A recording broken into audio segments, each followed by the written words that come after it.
I am a firm believer in a bucket list because you have things to look forward to. And, when somebody says to me, well, I don't know what I want to do. And I'm like, well, yes, you do. You just got to think about it. I mean, you can't go through life. I don't feel like you can go through life without having goals or without having things that you want to do. So even at my age, I want to I like to cook, so I want to go to culinary school.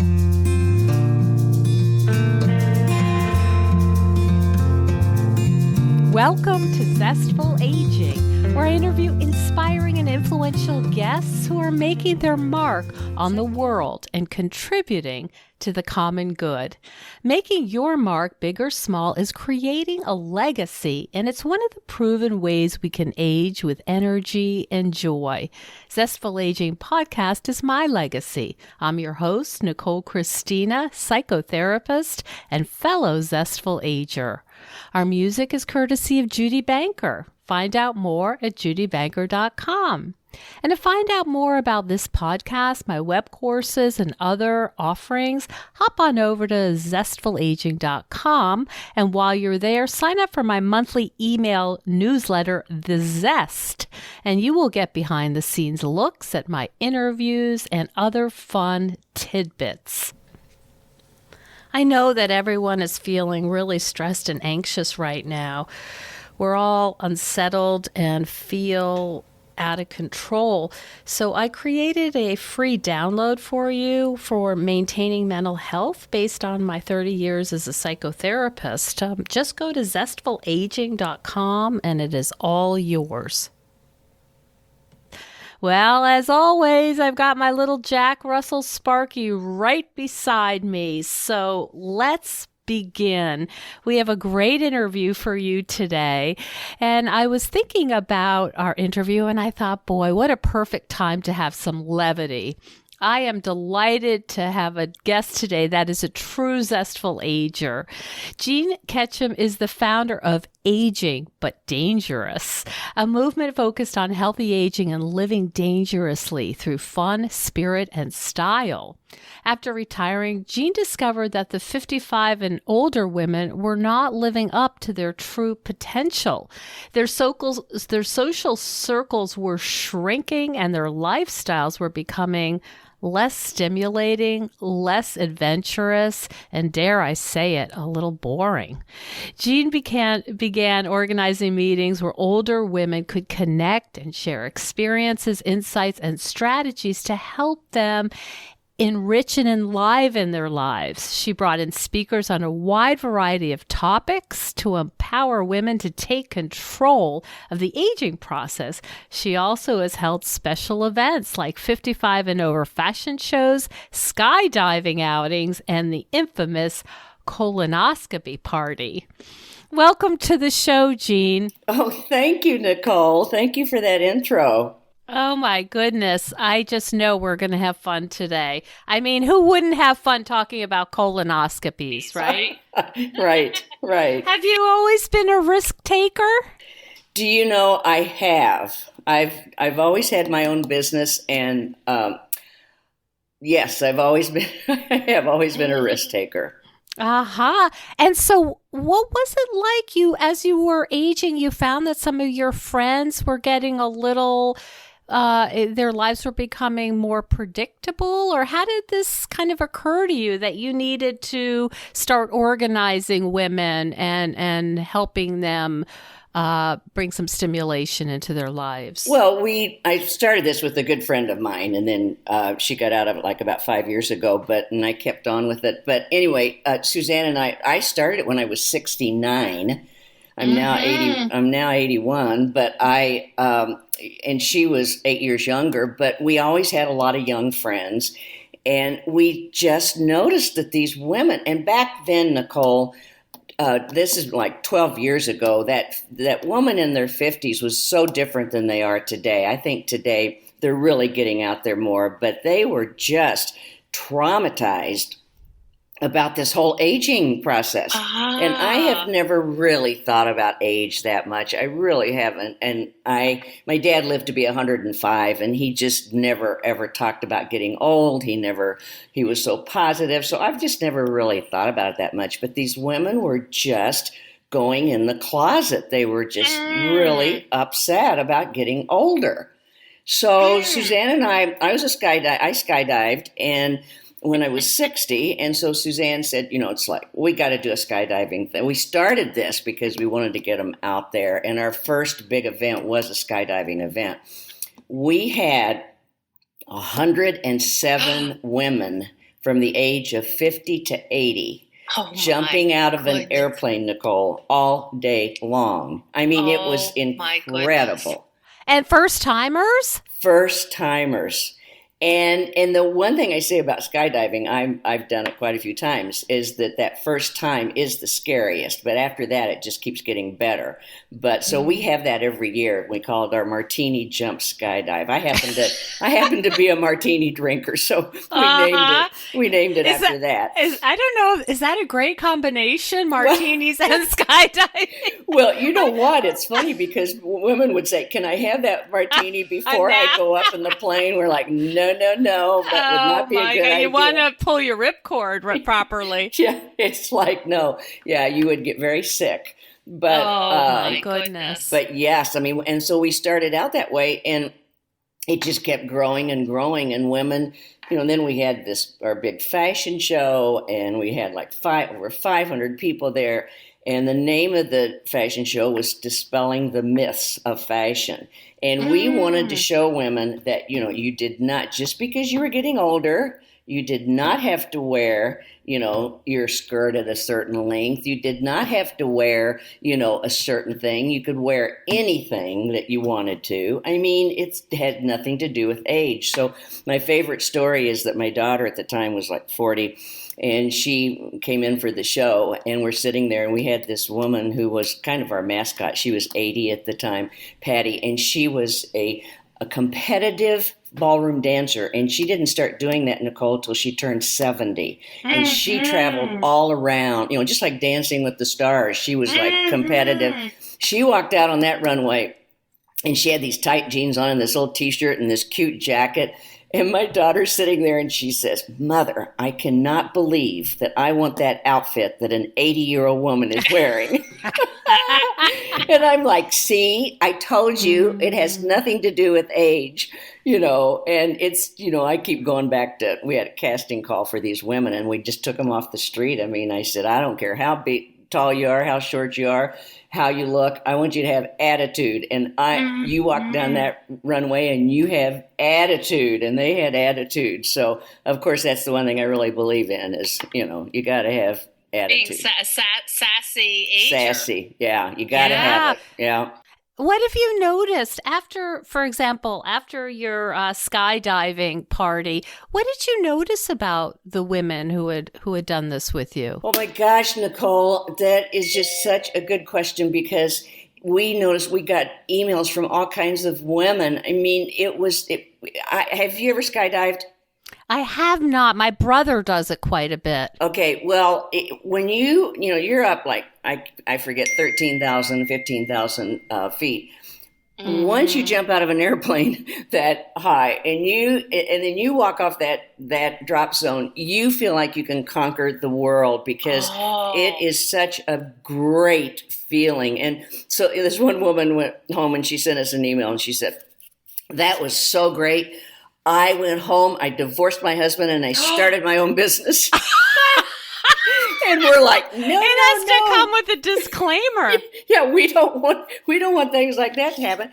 But they did. They got so, this one woman had, oh, what's that thing where she couldn't drive down the highway to take her son to baseball practice. Not OCD. What is that? I don't know. Whatever that is. Where you have a hard time leaving your house. Yeah, agoraphobia. Yeah, something. So she could not do that. After she made herself skydive, after she did that, she was able to get in the car and drive her son to baseball practice. Now, it's a turning point for some of your folks. Very turning. And I'll tell you, it's easy for me because I'm not afraid of heights. So I can jump out of that airplane. It's not a big deal. But I would say 99% of these people did it that are scared to death of heights. And so that is amazing. But yes, we had all kinds of positive emails from people and what it did for their psyche and what it did for their, making them feel like they could conquer the world. I mean, it's a great feeling. How is that for you to get that feedback, Jean? Well, it's a great feeling. I mean, we had the same feedback on women that walked down that runway that did modeling. I mean, one woman's, her husband was abusive and she was having a terrible time, and she put on those clothes and she walked down that runway and people were clapping and yelling and cheering, and it gave her all kinds of confidence. It's great feedback. I mean, it makes me feel very good. Yes.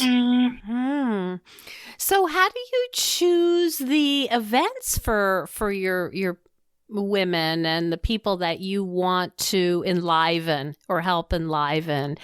Well, right now, of course, as you know, we can't do that much. We're trying to do everything online, but we just, you mentioned our colonoscopy party. That was, and everybody laughs about that, and it is funny, but it was very serious too, because we wanted to really make a point with that colonoscopy party. But we rented a hotel room downtown Minneapolis and a couple of rooms, or a few rooms for these people that signed up. We had huge amount of support in that, and a big party the night before. And then we had a limo coming the next morning, and we went with them to their appointments. Now, this one woman, brilliant. Nicole, we changed we saved her life. Her mother had died of colon cancer, and she was scared to death to go get a colonoscopy. And so she went. We held her hand, and she did have cancerous polyps. Oh my goodness! So yes. So to it's answer not all just fun and silliness. Some of this is really serious. Very serious. So I just, to answer your question, we just would have, we had a big deal with we had doctors come and talk, the theme of that was, oh gosh, I just now forgot the theme. Under the sheets at 50 or something. It's like, anyway, it was all on sex and everything after 50 and, what happens. And then, we did stuff on urinary incontinence and nutrition, sex toys, all kinds of stuff like that. So we just come up with stuff, and we had, really big turnouts. Women really want to hear it. I'm really a believer in education and educating women as they get older. And let them kind of know, what to expect and what's down the road and how to be positive about it. I see. So is this what you have done mostly in your retirement, is really taken this project on and find different ways and projects and parties and outings for women? Is that sort of the thrust of what you've been doing with your own time? Yes, it is. Because, I've always been that way all my life. I've worked with women. I'm a real woman's woman. And I had a clothing store in St. Louis, Missouri. I worked with women a lot. And then I was in the repping business here in Minneapolis, and I did that for 18 years, called on young designers and architects, commercial fabric. And then, so I've always been around women. I've always wanted to help women. And so it's just always kind of been in my, DNA or whatever. But, so I've always wanted to do that. And I never thought that much about it. when I started doing this, except I have had women say to me, "Oh my gosh, thank you for doing this. Thank you for getting us together and for, leaving this legacy." And I never really thought about it. But, I do these live videos on our Facebook page. I do them Mhm. on Monday morning, getting ready to do one after this call, and Coffee with Jean, and then on Friday, Cocktails with Jean on Aging But Dangerous Facebook. And I can't tell you, Nicole, how the women I hear from all over the world that Mm. say, it's, oh my gosh, this is so great. And they're only like 7 or 8 minutes long. They're not very long.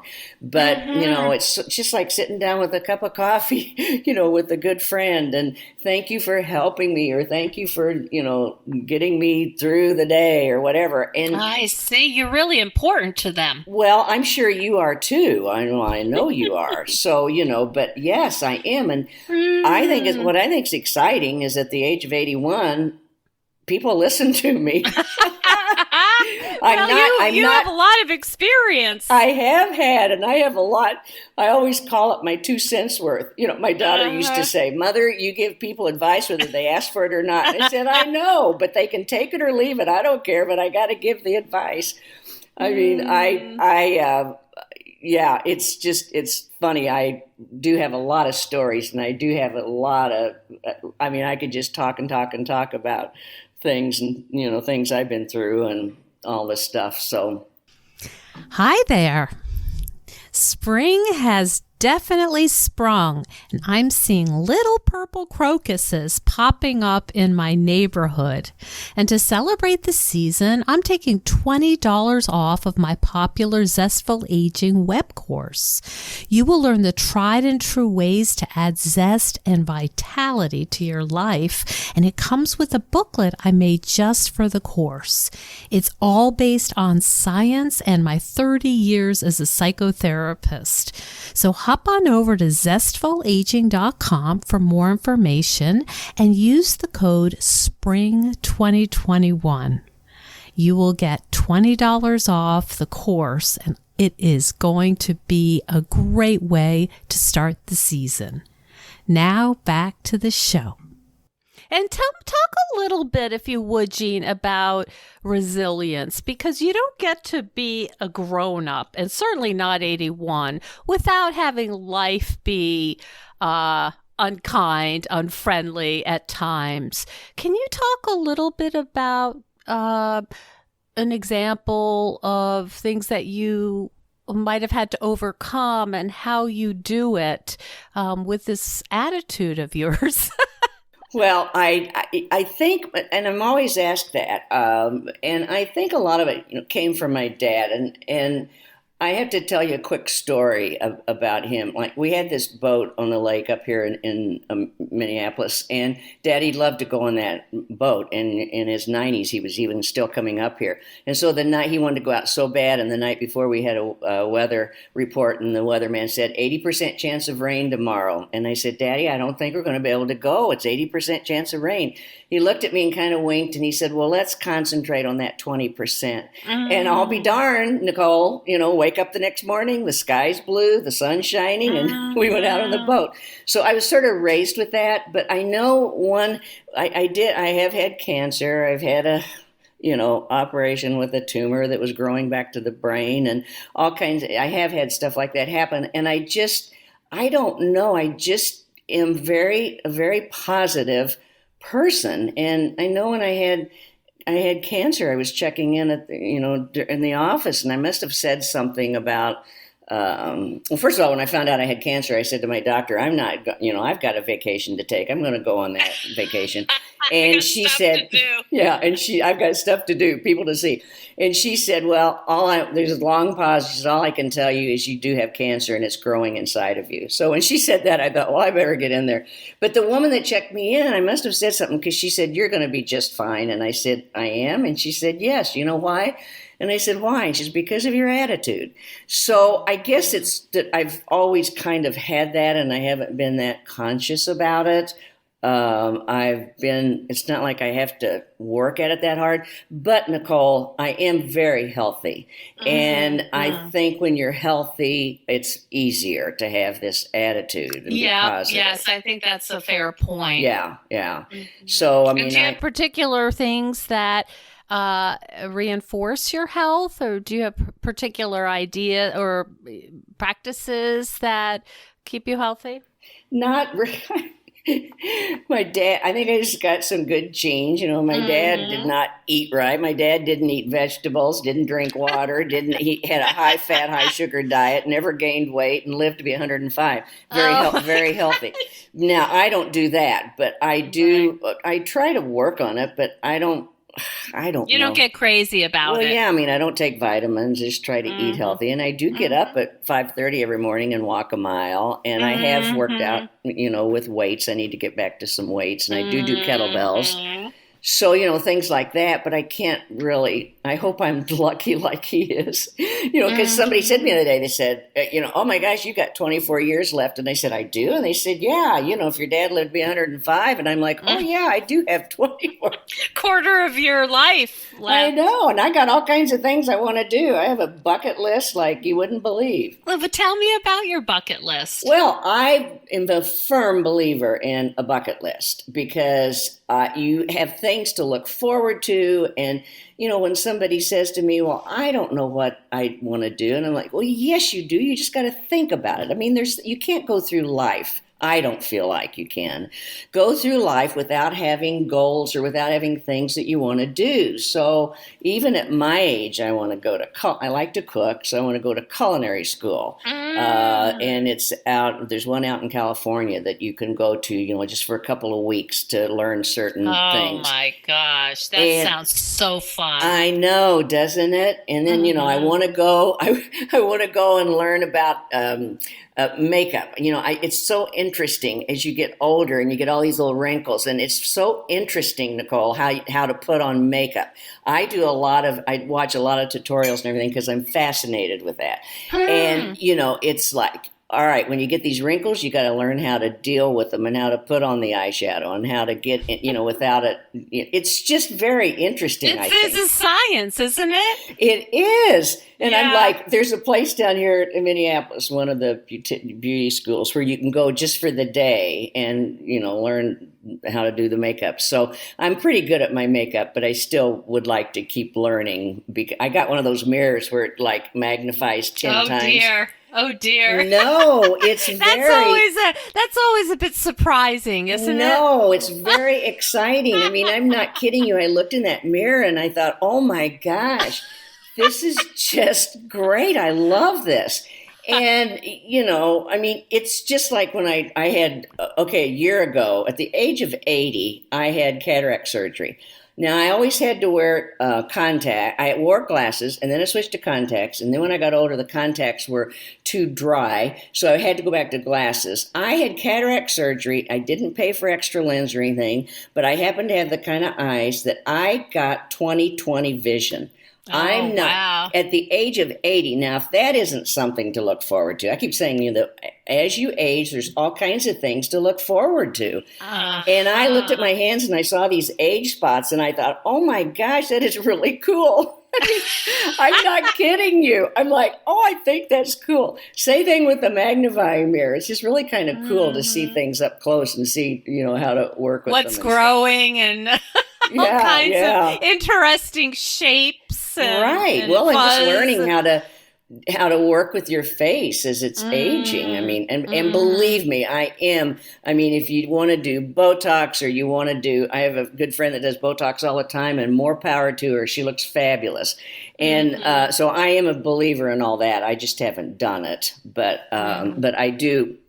Whatever you want to do. And I just think you have to do it because not because you want to impress somebody, but just because you want to do it for yourself. I'm such a believer in that. You got to do things for yourself and not for someone else.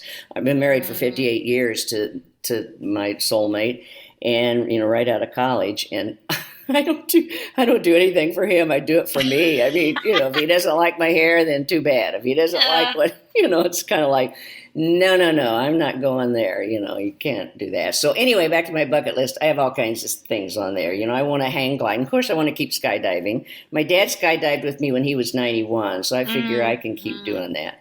And so, just things that are just fun and are stimulating, and they're, want to go to, retreats and, meditation retreats and thing. And I do really believe in meditation, by the way, to keep you going and to search, within. So I just think the bucket list is so important. And even just not big things, Nicole, but even just small things, small things that you want to, okay, I want to be able to try something new. Yeah. Or I want to be able to walk, when I was 60, I did a 5K. I'd never run before in my whole life. And I couldn't believe it. Now that to me I learned more from that than I ever learned from skydiving or anything else that I've done.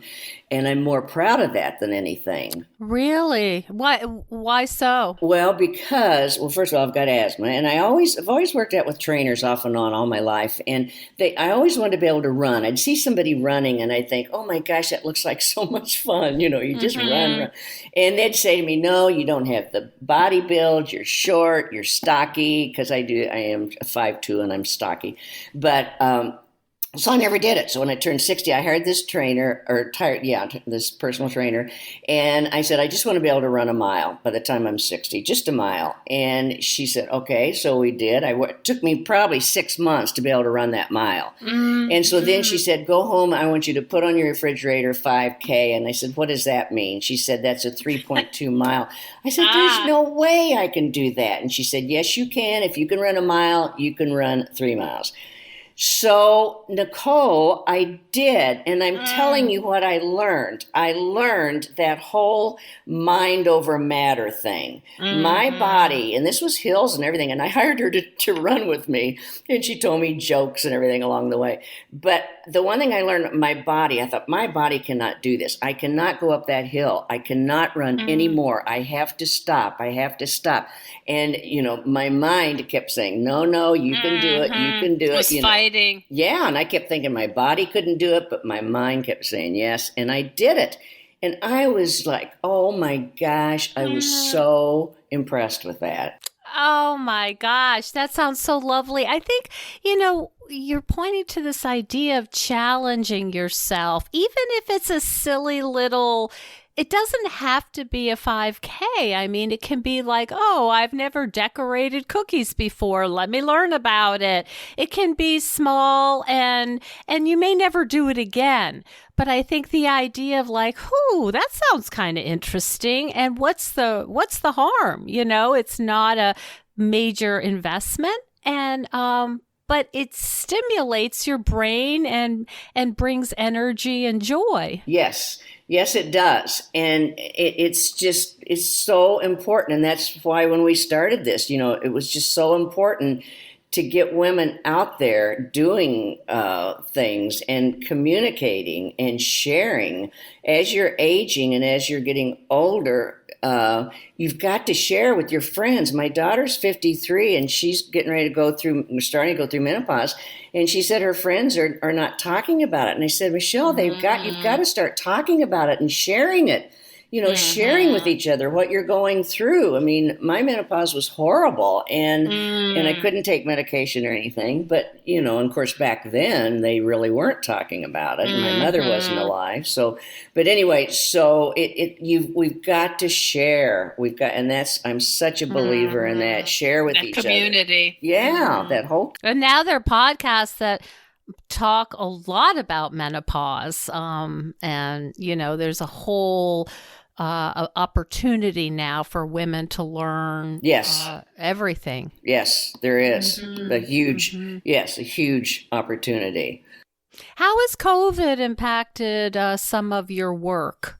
Well, we have a new staff at Aging But Dangerous, and so we're coming up with a lot of things, but it's definitely impacted. We've got a pretty huge community of people. We have about 130 30,000 followers on Facebook that communicate with us an awful lot. And then we have a private group Facebook page. And then we're starting a membership program that is going to entail a lot. It's developing with a lot of really high-powered speakers and high-powered, and then we do the Zoom calls with people to get to know. We have a good friend over in London. We have people from the UK. We have people in Australia, and they really want to talk to each other, and they want to see each other, and they want to meet. And so we're really trying to do that and get that going. And just and then I have my live videos, on Facebook, which is fun to do. But sounds like you're making the best of it, but it's not quite what you would prefer. Right. I mean, we just still really want to. We had chapters before. We still want to get the chapters back and get people together, because of course that's what they miss. They miss seeing each other and being together. So it's hard for all of us. I'm sure it is for you too. Yeah, it's really changed things. That is for sure. Although with the podcast, you can go travel the world and not leave your office, right? And it's so fun. I mean, I agree with you. What a joy to talk to people all over the world. The only glitch for me is when they're like in New Zealand. I'm like, oh, what's this time change? It's tomorrow. It's 11 and a half hours. Like my brain has a really hard time with it's today for me and tomorrow for you. Yeah, I know it. Isn't that the truth? Yeah, that's hard. So strange. So, Jean, tell our listeners where they can learn more about you and your energy and all the fun you're having. Well, they can go to our website, agingbutdangerous.com, and everything's on that. We're still developing that too. I mean, we've had a change a little bit in that, but and then our Facebook page, and same tag, is it? Yes, Aging but Dangerous. Okay, yes, perfect. Yeah. And back to that whole, I'd like to tell you this, back to that whole dangerous thing. It's like everybody says, well, do I have to jump out of an airplane, because I'm, if I want to be part of ABD? No, you don't have to jump It's not a hazing. It's it's not a gang. Yeah, exactly. So, so don't get hung up on the dangerous part. But, I see. But yes, we would love to have people look us up and sign up for our newsletter, and go to our website and sign up for our newsletter, and join us on our private group page too. So, and I love the name because it's exactly what you're talking about, being a little edgy. Yes. You're not saying, oh, we're gracefully aging. You're kind of like saying we're not looking for grace. We're looking for fun. Exactly. And I think it really fits what you do, and I love it. It sets you apart from some of the other ones that are a little baby more vanilla. Yeah. You're like a mint chocolate chip. Well, yeah, I mean, the other day, well, I don't know if I can say this on your show or not. The other day I was talking about vibrators, and I'm like, I mean, it's an important subject. So yeah. For sure. Jean, thank you for sharing your energy and your just your lust for life. It's just the thing we need to hear right now. And it's like having a glass of water in the desert talking to you. And I really appreciate all you're bringing. Such a pleasure to speak with you today. Well, thank you, Nicole. You too. I've really enjoyed meeting you. Thank you so much for joining us on Zestful Aging. If you like the podcast, please share it with some of your friends. I love to hear from my listeners. Send me an email at NicoleChristina.com. It's no secret that everyone's feeling pretty restless and unsettled right now. Our lives are upside down and the future is feeling pretty uncertain. But if you're anything like me, organizing my stuff can help me feel a little calmer. It's something I can do to help me feel a little more in control and in charge of my own life. If you think decluttering could help you feel better and you could use a little assistance with that, check out the online course I've developed with professional organizer and designer Carrie Luderin. It's called Too Much Stuff. And Too Much Stuff is different from other courses or articles or guidance you may have used up. We give you clear steps to deal with the clutter and the tools to help you face the overwhelming feelings and the emotions that come up when we're going through our clutter. And a lot of those emotions are just feeling anxious or guilty or just basically flooded with a lot of different confusing feelings. The course is really practical. It's realistic. The lessons are short and punchy, and they're really manageable. We're not trying to set you up for some long exploratory, super in-depth, burdensome experience. We want something really helpful for you right now. We all need help with our anxiety. So being surrounded by more calm and less chaos can really help. So now's a good time to clear out the clutter so we can focus on what's really important in our lives. So find out more at zestfulaging.com. You'll see more about this under the web courses tab. If you have any questions, just shoot me an email at zestfulaging@gmail.com. Thanks so much. And stay tuned next week for another interview with a fascinating and inspiring guest.